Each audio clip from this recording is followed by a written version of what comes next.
বেনারসে চলে এসেছি মাত্র আমরা 10 মিনিটে। ভাই তোরা কি প্রপার জায়গায় থাকিস রে? একদম দেখে কেউ বুঝতে পারবে না এটা বেনারস নয়। এটা কোথায় বলতো অ্যাড্রেসটা? রামকৃষ্ণপুর ঘাট। ওকে, রামকৃষ্ণপুর গঙ্গার ঘাট। এখানে দেখো পুরোহিত মশাই সবাই চলে এসছেন, আর এখানে এত লোক হয়েছে, বেশ ভাল লাগছে আমার। কিন্তু আমি প্রথমবার এসেছি, একবার অঙ্কিতার ভিডিওতে দেখেছিলাম যে ওরা এসছিল ওর মাকে নিয়ে, আর আমার এত ভালো লেগেছিল, বলেছিলাম আমরা গেলে অবশ্যই নিয়ে যাবি। তো আমরা আজকে 6 জন চলে এসেছি। এই যে চিনু আছে, হৃদয়, হাই, কেমন লাগছে? ফিল নিচ্ছে, আজকে ফিলটা নিতে দাও।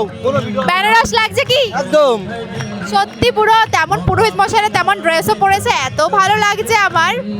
আর এখানে কিন্তু গানও হচ্ছে, এখানে দেখো সবাই গানও করছে, কি ভালো লাগছে, প্রচুর লোক হয়েছে। তো চলো এবার দেখি আরতি কেমন হয়। আমি জানি ভালোই হবে, কারণ সেট আপগুলো কি সুন্দর, পুরো বেনারস ভাই, বোঝা যাচ্ছে না বেনারস না অন্য কোথাও এসেছি। কলকাতায়ও এত সুন্দর গঙ্গা আরতি হয় আমি জানতাম না।